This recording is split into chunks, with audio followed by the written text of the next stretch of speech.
Hello जी, आशा करती हूँ कि आप सभी बहुत अच्छे होंगे भई। जैसा कि आप सभी को पता है कि हरियाणा पब्लिक सर्विस कमीशन की तरफ से काफ़ी सारी असिस्टेंट प्रोफ़ेसर की वैकेंसी निकाली हुई हैं। तो आज एचपीएससी की साइट पर एक ये नोटिस डला हुआ है भई, असिस्टेंट प्रोफ़ेसर की जो वैकेंसी है उसके रिगार्डिंग है।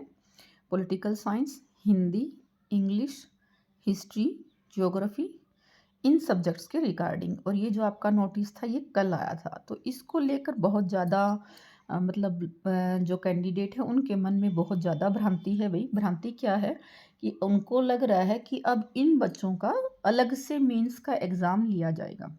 ये बिल्कुल बहुत बड़ा हौवा बना रखा है और जो कि बिल्कुल गलत बोला जा रहा है। इसमें कहा गया है कि जो जितने रोल नंबर दिए हुए हैं, ये ऑलरेडी, क्योंकि आपको पता है कि पॉलिटिकल साइंस का मेंस का एग्ज़ाम हो चुका है, हिंदी का मेंस का एग्ज़ाम हो चुका है, इंग्लिश का मेंस का एग्ज़ाम हो चुका है। तो ये जितने भी रोल नंबर दिए हुए हैं ना, आप देखेंगे हिस्ट्री और ज्योग्राफ़ी, ज्योग्राफ़ी में तो सबसे ही ज़्यादा। तो ये जितने भी कैंडिडेट हैं, ये वो हैं जिन्होंने ऑलरेडी एग्ज़ाम जो दे चुके हैं, ठीक है?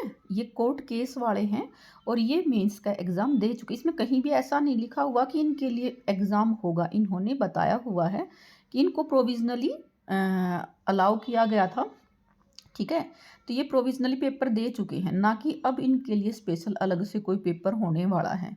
क्योंकि ज्योग्राफ़ी में भी आपको पता है आंसर की को लेके बहुत ज़्यादा उलट-फेर था भई।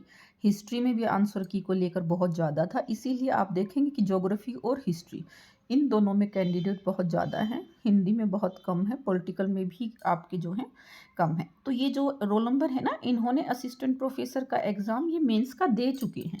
ना कि अब दोबारा से जो है इनका मेंस का एग्ज़ाम होगा, क्योंकि इस नोटिस को लेने के बाद बहुत ज़्यादा आने के बाद बहुत सारे कैंडिडेट के मैसेज आए हुए थे कि मैम प्लीज़ बताएँ क्या दोबारा से पेपर होगा, क्या होगा? तो ऑलरेडी ये बैठ चुके हैं, इन्होंने पेपर दे लिया है भई, ठीक है? इनको अलाउ किया गया था। अब इन्होंने दिया, नहीं दिया ये नहीं पता, लेकिन जितने भी रोल नंबर हैं, ये इनके अकॉर्डिंग इनको अलाउ किया गया था कोर्ट केस के थ्रू, ठीक है? तो इसका मतलब अब ये नहीं है कि दोबारा से मेंस का एग्ज़ाम होगा। आप लोगों का पॉलिटिकल का और हिस्ट्री का 2 टाइम्स का रिज़ल्ट आने वाला है भई। हो सकता है आपका 27 कल है ना? तो 27 को कल आ जाए कोई रिज़ल्ट पॉलिटिकल या हिस्ट्री का, या फिर 29 को आ सकता है भई आप लोगों का। पहले हिस्ट्री और पॉलिटिकल का आएगा, जो आपका ज्योग्राफी, इंग्लिश ये सब्जेक्ट हैं, इनका भई दिसंबर के फर्स्ट वीक में आने के ज़्यादा चांस बन रहे हैं। बाकी देखो कब आता है। लेकिन हाँ, ये ज़रूर है कि 27-29 को आपका इनमें से किसी भी सब्जेक्ट का पॉलिटिकल या हिस्ट्री का आपका रिज़ल्ट आ सकता है। तो घबराने की ज़रूरत नहीं है भई, ये ऑलरेडी पेपर में बैठ चुके हैं। इस चीज़ की वजह से आपका जो रिज़ल्ट है वो डिले नहीं होने वाला है। तो थोड़ी अफ़वाहों से बचा करें भई।